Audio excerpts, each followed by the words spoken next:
Cruise ship hotel workers of Reddit, what is something you aren't allowed to tell us? Odds are, someone died on your cruise. Think about all the old folks you see get onto the boat. For a lot of them this is their retirement home, and cheaper than a lot of other retirement homes. They are literally taking cruises until they die and we eventually find them in their cabins. I was on a cruise late last year, and we had 2 deaths. One was an older lady who had a heart attack in the casino, and the other was a positively ancient man who fell asleep in one of the lounges and never woke up. So yeah, definitely a possibility. Get a free fridge in your room. Say it is a medical need for medication. HIPAA laws mean they can't pressure details out of you. May not work for smaller hotel but should for most larger hotels cruises. Vegas hotel worker here. It works. If it's not for meds, I'm supposed to charge you, but I don't, because I don't get paid enough. There's a crew bar. I've heard this, and I've also heard that crew members have gotten in trouble for bringing passengers in there while trying to get laid. I currently work as a housekeeper. Seasonal summer. People leave anything and everything behind. Forget your curling iron? We probably have one. Need a charger? Yep. Toys for your child? You got it. If you ask, while we're in between rooms or cleaning a common area, we'd love to help you out. No one really asks. I've worked for 2 hotel chains and the comforter thing was true at both. That's always my travel advice. Take the dang comforter off the bed as soon as you check in. The staff on most tall cruise lines are not trained nearly well enough to handle an abandoned ship situation. It would be chaos if it were to happen on a large vessel. The safety briefing you go to is just theater and we want to be there even less than you do. Norovirus is way more common on ships than you would think. The words bright star over the PA indicates a medical emergency is happening and is a page for medical staff to respond. The captain earns bonuses for saving fuel. Leaving port early or arriving late means the ship can go slower and conserve fuel, which means more money for the captain. Hotel worker here also. When you bring your children to our hotel for sporting events, baseball tourneys etc., we really hate you more than them because you get drunk and ignore them while they tear our hotel apart. I worked for a fancy restaurant in a tourist town that catered to cruise line passengers looking to get away from the ships. Our desserts were frozen and shipped to us from a company named Gourmet Chef, so when you read the menu description, and we say that all of our desserts are prepared by gourmet chefs, we aren't lying. They were just reheated and prepared by a high school kid making $3 an hour. Straight out of the movie Waiting. Ex-hotel employee here. If you ever need to cancel a hotel reservation but it's already past the cancellation deadline, just call and move your reservation up a few days. Wait 5 minutes. Call back, now well within the cancellation window, and cancel your stay for free. Hotel worker here. I wouldn't do it. I would get in hot water. The next shift however would have no way of knowing when your reservation was changed and would absolutely cancel it for you. I worked as an improv actor on a cruise once for 6 months. What we don't tell you is half the show is scripted. We just time your suggestions.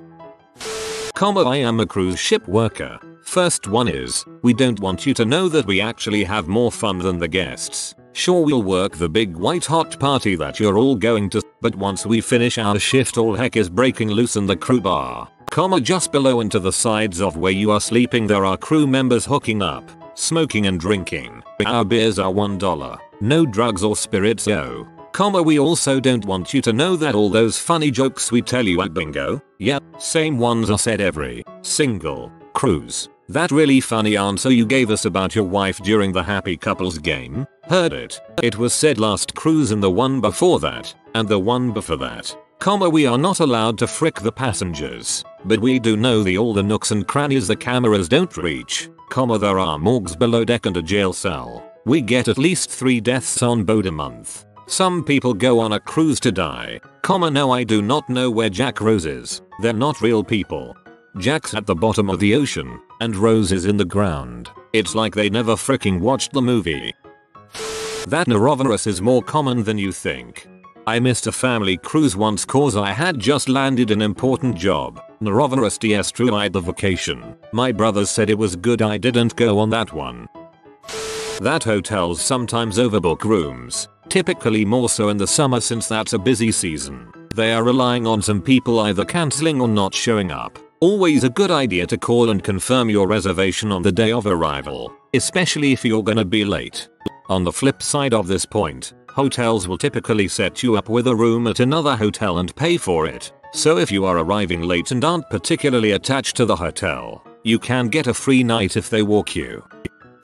I work at an upscale resort. Nights average $500 a night. I work in the entertainment department, meaning we help with both the daycare center and with large groups in-house that companies host. I will say that our child daycare is pretty safe. The only sketchy thing I would say is that we will always tell you that your kid had a good time, regardless if they had been crying up until just before you got there. Parents leave their numbers with us to call if the kid wants to go home, but whenever a kid complains that they want to go home, we do everything in our power to make sure that they stay. Cause $$. Also, the in-group activities that we do, biking, hiking, etc., are sometimes made up on the spot, since the entertainment depth decided not to properly train us in all of our offered activities. Newer staff, generally the people that only work summers, are told the morning of that they're running a certain activity and given a really vague rundown of how it's supposed to go and told to do their best to make stuff up but make sure it sounds good. Companies pay thousands of dollars for these activities, but I can assure you the thought that goes into these activities is essentially zero. Hotelier here. I worked in numerous luxury 5-star properties worldwide. You will be shocked if you know the food quality in buffets. I've seen yellow food coloring added and labeled as saffron sauce, pan-fried bass, haha. It's pan-fried white fish that comes in generic bags labeled white fish. People change the expiration date on stuff so that the food cost doesn't increase. The amount of frozen food sold and labeled as fresh is astounding. A la carte food tends to have much better quality. The workers all hook up with each other all the time. Time to apply for jobs on a cruise ship.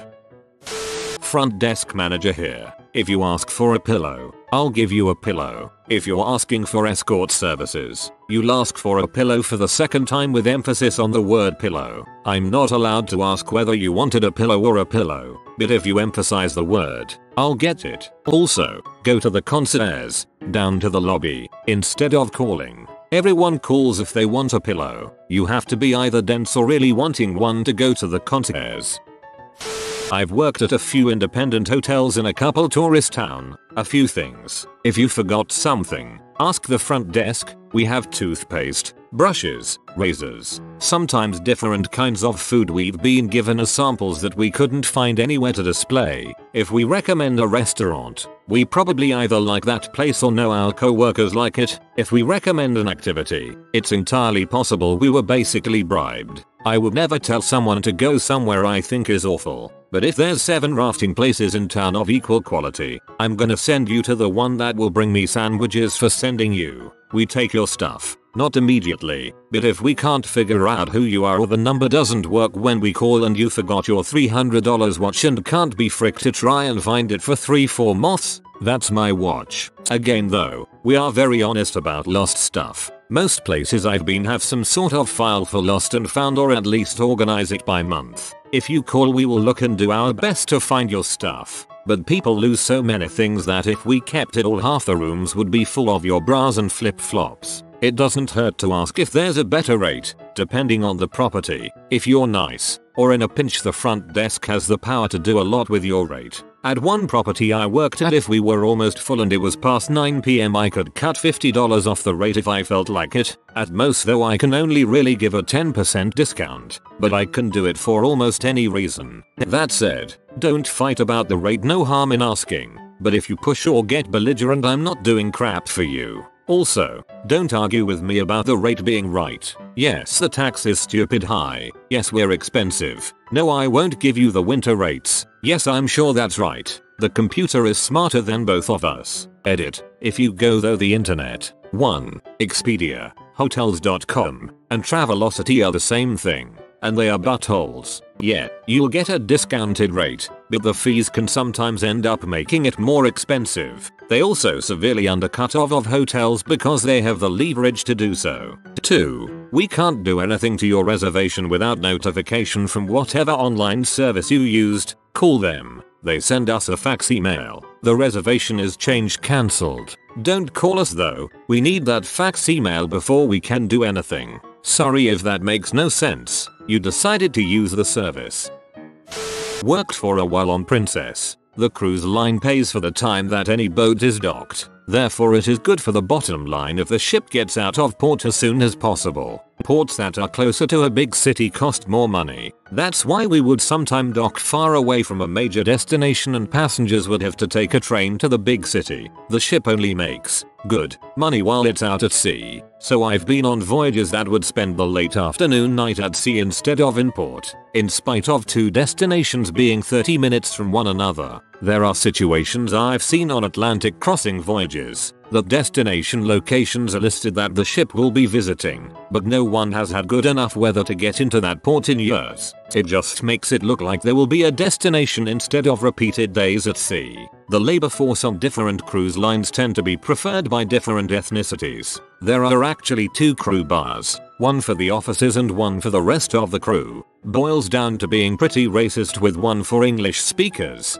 and one for everyone else. As a non-officer, I was literally not allowed to dance with customers on the club dance floor. Drinks and cigarettes are hella cheap for the crew. Patter jokes for most shows are repeated week in week out. On Princess, there was a 9:1 guy to girl ratio among the crew. Suffice it to say that hella ugly chicks were goddamn prizes. We pray you don't finish all that banquet food so we can and untouched food eaten out of bus tubs. That's a thing. The staff cheat on their partners back on land all the time because their real love is the sea. At IHG hotels, that is Holiday Inn, Staybridge Suites, Crown Plaza, etc. If you say you're there for a funeral death and you ask for the bereavement rate, it's close to 50% off. We also weren't allowed to mention it exists or give the rate unless directly asked for it by a guest checking in. Something else we hid from guests, generally when a guest booked a room from a third-party company or Bits, Booking, Expedia, they typically paid more. Our managers had us go out of our way to hide that from guests. Lastly, if a guest came into the hotel that didn't fit their ideal guest, that is, tattoos, tattered clothes, etc., we were instructed to quote a much higher room price, and if they decided to stay, to actually charge them this inflated price. I work as a longshoreman at a cruise ship terminal. More people die on cruises than you realize, mostly old people. Norovirus is very common, but more during flu season. Crew member go missing, often hitching a free ride to NYC. Rare occasion your luggage will fall in the water being loaded onto the ship. The ship will give you a very crappy refund for your loss of luggage. And if you're going to a berth with more than one ship docked, make sure you know what ship you're going on. Idiots tend to let their luggage get on the wrong ship and have a lovely week without it. Word of advice: if you're getting on a cruise ship in NYC, if your ship leaves at 4 o'clock, get there at 1:30 or 2 o'clock. You will avoid the crowds and the check-in lines, and your luggage will be attended to right away. I'm pretty sure 2 people died on the last cruise I went on. Most of the old people you meet on cruise ships seem happy, so hopefully the ones that die also die happy. I worked at Holiday Inn Express for a little bit. Spread a towel out on the counter before putting your stuff on it, because I know some of my co-workers will go from floor to shower to toilet to sink with the same rag. We typically get 10 rags a day to clean. They are color coded to match the cleaner they're used with. That is, bathroom is pink, window glass is blue, dusting solution is yellow, and we use 2 or 3 per room. If you have 15 rooms, that means you use the same cleaning rag for 3 bathrooms. And for the guest, that's the best case scenario. I know girls who would do 12 rooms or more with 2 rags, bathroom and not bathroom. Nobody gave a frick. The goal was to remove all traces of the last guest and make it smell nice. It was the most disgusting and demeaning job I've ever had. Tip the housekeepers. They're paid crap and deal with a lot of used condoms. That's a rude thing to call guests. Hotel worker. We advertise as our tap water as triple filtered. It's not. Complain politely and I'll compute tons of crap. We talk about you when you walk away. Heck, usually we talk about you before you walk up to us. You have been visited by the water papa. You will be blessed with sunny beach days, but only if you comment "swim safe, papa." If you are new to the channel, you can subscribe. I publish new videos every day. Until then, check out another video. Or don't. Either way, have a great day you magnificent people.